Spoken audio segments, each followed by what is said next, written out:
Breathing and exchange of gases. Glucose जब हम acceleration और इनहेलेशन करते हैं तो जो गैस आता है वो glucose amino acid fatty acid को ऑटो यूटिलाइज करके कंटिन्यूसली सप्लाई करता है ये सेल को, और उससे ATP प्लस CO2 जो हार्मफुल होता है उसे कंटिन्यूसली रिलीज आउट करता है। इसे सेल्यूलर रेस्पिरेशन और जो यहाँ ब्रेक डाउन होता है उसे कैटाबॉलिक रिएक्शन कहते हैं। Indirectly break down through metabolic pathway. ठीक है, exchange of O2 from atmosphere and CO2 produced by cell. Breathing commonly called respiration. Respiratory organ जो होता है वो depend on habitat level of organisation, जैसे कि लोअर इन्वर्टिब्रेट में स्पंजेस, सिलेंट्रेट फ्लैटवॉर्म में बॉडी सरफेस से सिंपल डिफ्यूजन होता है, एनालिड अर्थवॉर्म में मॉइस्ट स्किन या क्यूटिकल से रेस्पिरेशन होता है, क्रस्टेशियन क्रैब प्रॉन में ब्रैंकियल गिल्स होता है, इंसेक्ट में नेटवर्क ऑफ ट्यूब होता है जिसे ट्रैकियल ट्यूब कहते हैं, मोलस्का में टेंडिनियम गिल्स होता है और एक्वेटिक आर्थ्रोपोड में गिल्स होता है। अब ह्यूमन रेस्पिरेटरी सिस्टम देखते हैं। रेस्पिरेटरी ट्रैक और लंग्स में ये डिवाइड होता है। तो जो रेस्पिरेटरी ट्रैक होता है उसमें पहला होता है एक्सटर्नल नोस्ट्रिल जो कि एक पेयर होता है और open above upper lips, nasal passage और नेजल चैम्बर, ओल्फैक्टरी रीजन जो सेंस करता है स्मेल को, नीजोफेरिंग्स प्लस लैरिंगोफेरिंग्स, ये कॉल्ड फेरिंग्स कॉमन पैसेज होता है बोथ फूड और एयर के लिए। लैरिंग्स जो होता है वो टोटल 9 कार्टिलेजिनस रिंग्स का होता है, ये साउंड प्रोडक्शन करता है, इसे कॉल्ड वॉइस बॉक्स, इसे वॉइस बॉक्स भी कहते हैं। ठीक है, और जो इपिग्लोटिस होता है वो कार्टिलेजिनस फ्लैप होता है, वो prevent food inter into लैरिंग्स during swallowing, जब हम खाना निगलता है तो वो प्रिवेंट करता है। ठीक है, ये थिन येलो इलास्टिक कार्टिलेज होता है। ट्रैकिया जो होता है जिसे विंड पाइप कहते हैं, ये एक स्ट्रेट ट्यूब होता है, ये extend up to mid thoracic cavity. ठीक, एट 5th लेवल पे divide into 2 primary bronchi. Trachea has 16 से 20 C shape hyaline cartilage nose cartilaginous ring prevent collapse of trachea. अगर कुछ पकड़ेगा नहीं तो फिर ट्रैकिया से कोलैप्स कर जाएगा, इसलिए वो उसे पकड़ के होल्ड करके रखता है। ठीक है, अब बात करते हैं trachea divide into 2 primary bronchi right and left into lungs, secondary bronchi, tertiary bronchi, initial bronchiole, terminal bronchiole, respiratory bronchi और alveolus. Alveolus vascularise bag like structure होता है, इरेगुलर वॉल होता है और very thin simple squamous epithelium का बना होता है। इसका ये structural and functional unit of respiratory system कहा जाता है। External nostril to terminal bronchiole को कंडक्टिंग पार्ट कहते हैं और रेस्पिरेटरी जैसे ब्रोंक्यूल टू एल्वियोलाई को एक्सचेंज या रेस्पिरेटरी पार्ट कहते हैं। और cartilaginous ring trachea to initial bronchi तक होता है। जो गिल्स होता है उससे ब्रेंकियल रेस्पिरेशन होता है, जो मोइस्ट स्किन होता है उससे क्यूटेनियस रेस्पिरेशन होता है और जो लंग्स होता है उससे पल्मोनरी रेस्पिरेशन होता है। कंडक्टिंग पार्ट और का function transport of atmospheric air to alveoli, humidify and bring to body temperature, body temperature के अकॉर्डिंग लेके आते हैं। कभी कभी हम ठंडे में चले जाते हैं, कभी गर्म में चले जाते हैं, तो वो एक हमारे जो बॉडी का इन्वायरमेंट होता है वो उसके अकॉर्डिंग लेके आते हैं। और जो फॉरेजन पार्टिकल होते हैं, जैसे कि हम सांस लेते हैं तो बहुत सारे फॉरेजन पार्टिकल भी होते हैं, उन्हें भी वो क्लियर कर देता है। अब लंग्स की बात करते हैं। ये जो इसका ये इनर है, ये इनर वेस्क्यूलर प्लूरा है, ये क्लोज कांटेक्ट होता है लंग सरफेस के, जो इनर अंदर वाला होता है वो क्लोज कांटेक्ट में होता है लंग सरफेस की। आउटर जो होता है उसे पैराइटल प्लूरा कहते हैं, ये थोरेसिक सरफेस के कांटेक्ट में होता है। और ये जो हमारा लेफ्ट लंग होता है वो छोटा होता है राइट के अकॉर्डिंग, क्योंकि इसमें कार्डियक नॉच होता है और ये जो बीच में फ्लूइड भरे रहते हैं इसे प्लूरल फ्लूइड कहते हैं। इनर वेसरल प्लस आउटर पैराइटल, इसे डबल लेयर प्लूरल मेम्ब्रेन कहते हैं।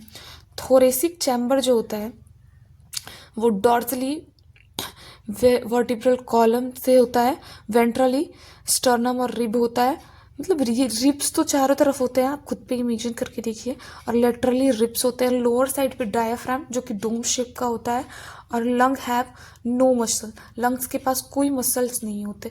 स्टेप ऑफ ब्रीदिंग, तो जो ब्रीदिंग का स्टेप है पहला वो है ब्रीदिंग और pulmonary ventilation by with atmospheric air is draw in and CO2 rich alveolar is release, जो CO2 हमारे एल्वियोलाई में भर जाता है उसे रिलीज आउट करता है।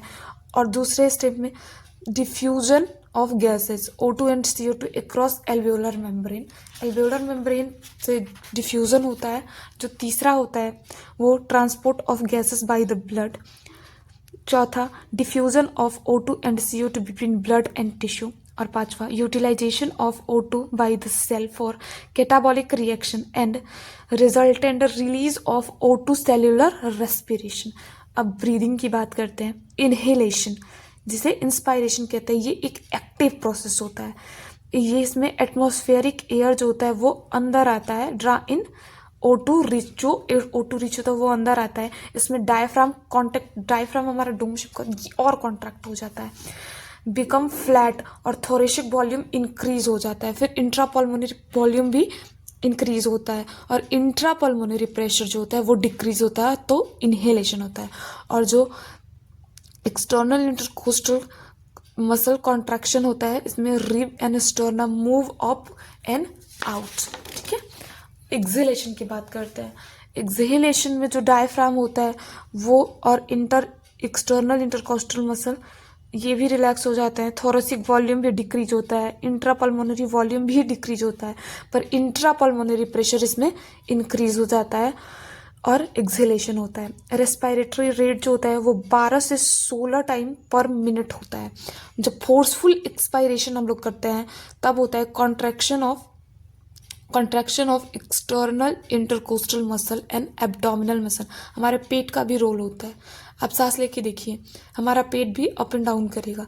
और जो थोरेसिक एंड इंट्रापल्मोनरी वॉल्यूम होता है वो डिक्रीज होता है, और इंट्रापल्मोनरी प्रेशर इंक्रीज होता है, तब जाके एक फोर्सफुल एक्सपायरेशन होता है। पल्मोनरी वॉल्यूम, जो टाइडल वॉल्यूम होता है वो 500 ml होता है।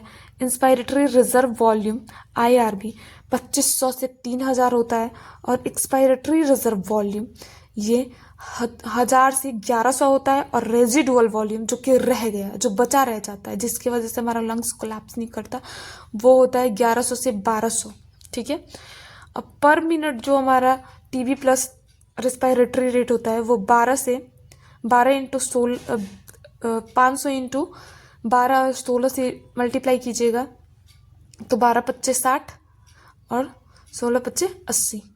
ठीक है, पल्मोनरी कैविटी जो होता है हमारा, रिस्पायरेटरी कैपेसिटी जिसे कहते हैं, वो TB प्लस IRV होता है, और एक्सपायरेटरी कैपेसिटी जो होता है वो TB प्लस ERV होता है। वाइटल कैपेसिटी जो होता है वो TB plus ERV plus IRV होता है, और EC प्लस IRV भी TB और ERV को IC प्लस ERV या IC प्लस IRV भी कहते हैं। टोटल लंग कैपेसिटी जो होता है वो TB plus ERV plus IRV plus residual volume, जिससे कि TB इसे वाइटल कैपेसिटी भी कह सकते हैं, और RV जो कि रेजिडुअल वॉल्यूम होता है। और जो फंक्शनल रेजिडुअल कैपेसिटी होते हैं FRC, वो ERV प्लस ERV का होता है। Exchange of gases at alveoli and tissue bye simple diffusion से होता है। 3 फैक्टर होते हैं, जैसे कि सॉल्युबिलिटी ऑफ गैस O2 20 से 25 टाइम मोर देन सॉल्युबल होता है। थिकनेस ऑफ जो डिफ्यूजन मेम्ब्रेन होता है वो 3 लेयर का होता है, पर वो 1 mm से भी कम होता है।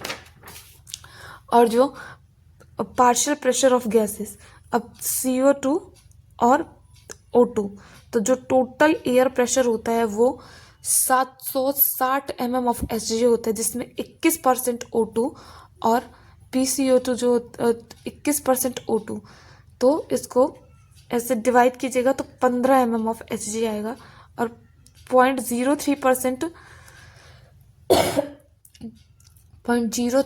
जो होता है वो CO2 होता है एटमॉस्फेयर में, उसको डिवाइड कीजिएगा 0.3 mm ऑफ Hg आएगा।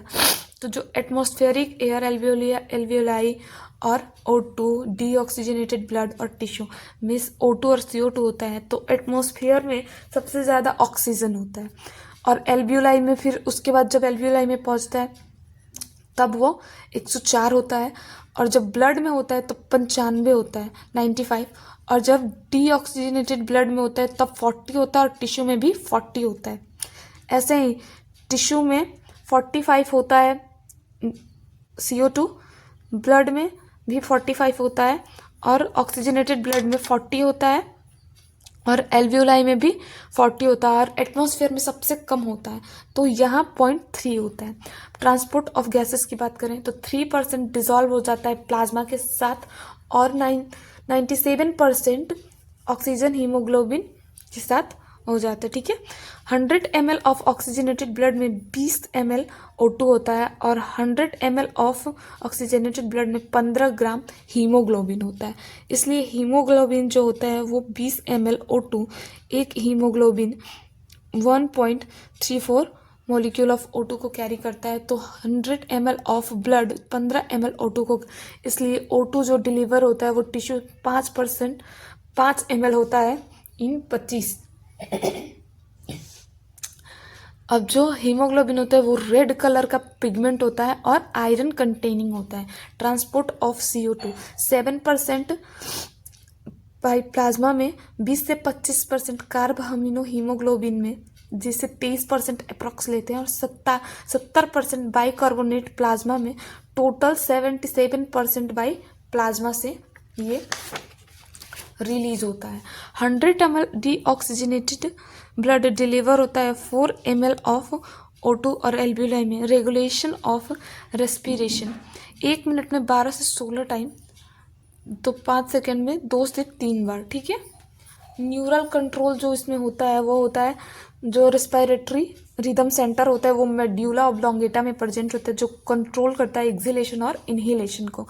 केमिकल कंट्रोल जो होता है वो कीमोसेंसिटिव रीजन, जैसे सेंसिटिव टू CO2 और H+ आयन के लिए होता है। न्यूमोटॉक्सिक सेंटर जो होता है वो पोन्स में, एग्जैक्ट पोन्स उसका है, जो स्विच ऑफ करता है इंस्पायरेशन को और एक्सपायरेटरी रेट को इंक्रीज करता है, जो फास्टर और डीप ब्रीथ के लिए होता है, और एक्स्ट्रा CO2 को निकाल देता है। जो इसमें डिसऑर्डर है उसमें है अस्थमा, जो डिफ़िकल्टी करता है ब्रीदिंग में, जैसे कि व्हीजिंग का साउंड आता है, और inflammation of bronchi and bronchioles. ठीक है, जो एम्फाइसीमा होता है वो क्रोनिक डिसऑर्डर होता है, और ये सिगरेट के स्मोकिंग से आता है, और डिक्रीज करता है रेस्पिरेटरी सरफेस को। ऑक्यूपेशनल रेस्पिरेटरी डिसऑर्डर होता है जो कि ऐसे सिलिका वगैरह के इंडस्ट्री में काम करने से आता है। Thank you guys, bye bye.